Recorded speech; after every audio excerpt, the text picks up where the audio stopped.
Hey, welcome back, guys. So today on this video, we are talking about batch leads, and more specifically, I'm going to quickly answer a question I keep getting a lot on my other video, and that is, how do you find off-market properties in batch leads? So let's go ahead and talk about this. First off, guys, real quick video, not too many steps involved, so be sure to stick around to the end of the video. But why would you want to find off-market properties in batch leads anyways? Well, that's pretty easy. If you're a real estate investor or maybe a wholesaler, you know that if you can find properties off market, you're not going to have to fight with hundreds of other buyers. Whatever the case is, it's a pretty easy process. It's handled here in your batch leads dashboard. Check my video description. I'll try to leave the written instructions there as well. But I've already logged into my batch leads, and this is the home screen. Now here on the home screen, if you want to go ahead and find off-market properties, first you're going to have to choose a farming area. So that could be a county, it could be a city, it could be a zip code. That really depends on the population of the area that you're working. For the purpose of this video, I'm going to go ahead and choose a zip code. So I'm going to click here in the search bar and let me type in 90815. All right, once you see the farming area, go ahead and click on it. Okay, once you do that, Batch Leads is going to show you how many properties they have logged in that particular area. So you can see we're working with 103,000 properties. So if you're looking for off-market properties, Batch Leads makes it pretty easy. All you're going to do is here on this section, click off-market.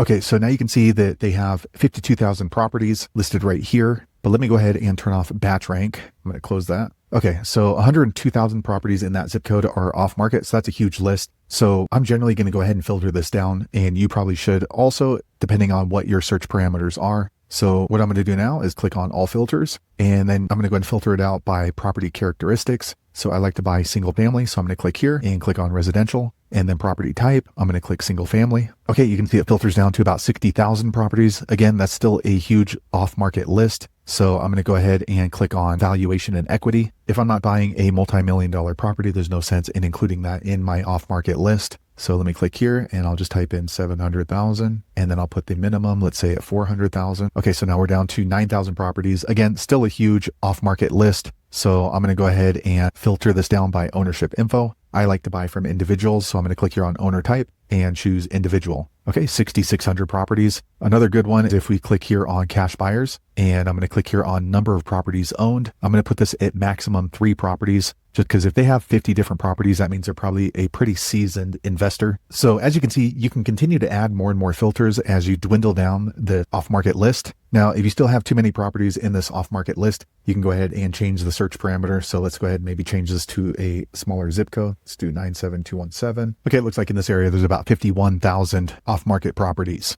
that fit those parameters. So there you have it, guys. If you're looking for off-market properties in your Batch Leads account, that's the easiest way I know how to look them up. If you know an easier way, be sure to leave a comment below. Let the rest of us know how you did it. Hopefully you found that video useful. If so, click thumbs up or maybe consider subscribing to my channel, and hope to see you on the next video. Thanks again for watching.